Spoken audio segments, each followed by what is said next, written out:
Welcome everyone to this channel.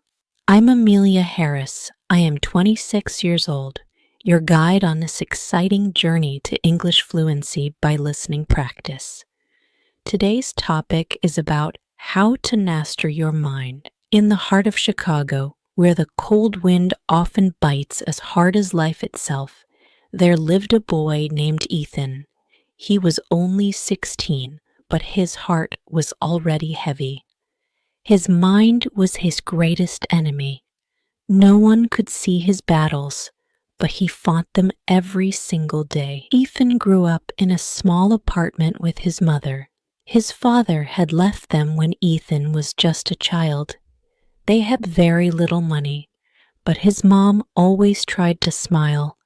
She worked long hours in a bakery, her hands always tired, her eyes always kind.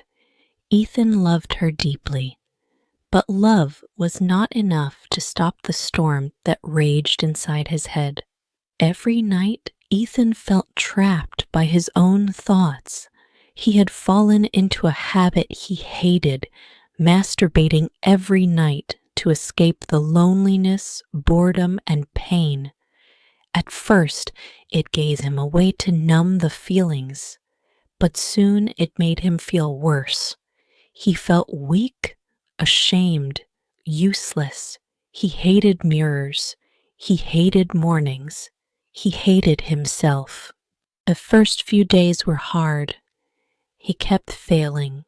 He would go a day or two without falling back into his habit, but then the urges returned. And each time he failed, the shame came back even harder. But something was different now. He wasn't giving up. He started journaling, writing his thoughts, why he felt tempted, what triggered it, when he felt the weakest.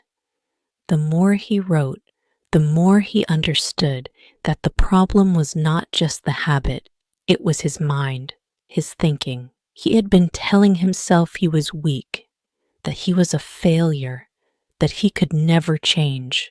But now, every time he fell, he got back up, and every time he got back up, he gained strength. Ethan began to train his mind the way athletes train their bodies. He joined a local library and read books about self-discipline, willpower, and mindset.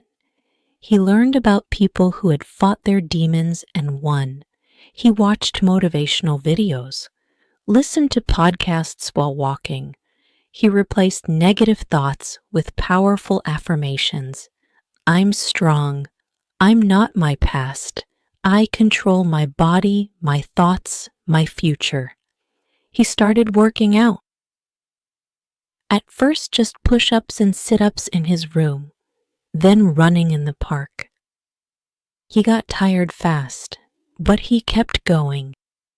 Sweat became his new escape. The change wasn't just in his habits, it was in his eyes. He walked taller. He started helping his mom. He cleaned the house, cooked dinner some nights. She noticed. She smiled more. That gave him fuel. But the greatest test came when he was alone again. One evening, his mom had left for a night shift. Ethan was alone. His phone buzzed, a message from an old friend, sharing a link to something Ethan used to watch. An old temptation came back. His heart pounded. He stared at the phone. The refusal of the return, the final test. He stood up, walked to the bathroom, splashed his face with cold water. Then he looked at himself in the mirror and said, loud and clear, I'm done being weak. I'm not going back. He turned off his phone, opened his journal, wrote, Tonight I won. That night he didn't just avoid a bad habit. He won a battle against his mind. Weeks turned to months. Ethan kept growing.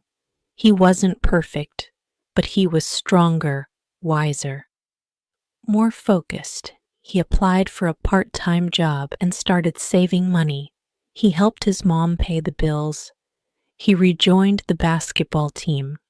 The coaches were surprised by his dedication. "What changed?" one of them asked. Ethan smiled. "I started fighting the war inside my head." He started sharing his story on social media.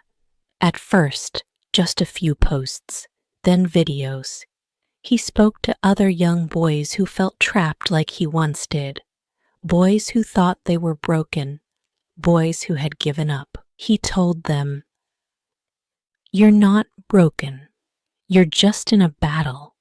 And you can win it, one day at a time." People listened. He got messages from across the country. He wasn't just helping himself now, he was leading others. Ethan had become the hero of his own story, not because he was perfect, but because he never gave up. He stopped studying, stopped playing basketball, stopped smiling. He schooled for hours, chasing temporary highs that left him emptier than before. His mind was full of bad thoughts about himself, about life, about everything. One night, something changed. It was 2 a.m., and Ethan sat on the floor of his small room, staring at the blank wall. His heart ached. He felt like a loser. Then he heard it, his mother coughing in the other room, a deep, tired cough. She had worked 2 shifts that day. Tears rolled down Ethan's cheeks. He whispered to himself, "Is this who I want to be? Is this who she raised me to be?" That was the call to adventure. The next morning, Ethan did something different. He woke up early. He opened the window and let the cold air hit his face. It hurt, but it felt real. He made a decision. "I'm going to fight back. No matter how dark your mind feels, no matter how many times you fall, you can always rise again. The real war is inside you, and if you master your mind, you master your life. Never give up."